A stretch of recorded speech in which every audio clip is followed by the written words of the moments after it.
14 контроли на полицијата во 9 месеци од годинава на Виделина извеле 21 нелегално вработена девојка од странство и 53 од земјава. Најголемиот број од нив биле на гостиварското подрачје.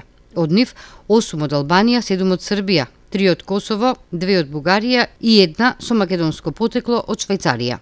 Странските државјанки во објектите непријавено престојувале и работеле како пејачки, танчерки, кенлерки и слично.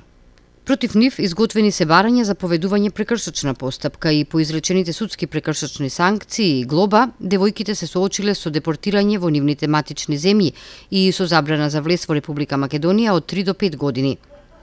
Во овој 9-месечен период спроведени се и 43 контроли за откривање и приведување на странски државјани кои нелегално работат како наемни работници во градежништвото и земјоделието, како економски емигранти.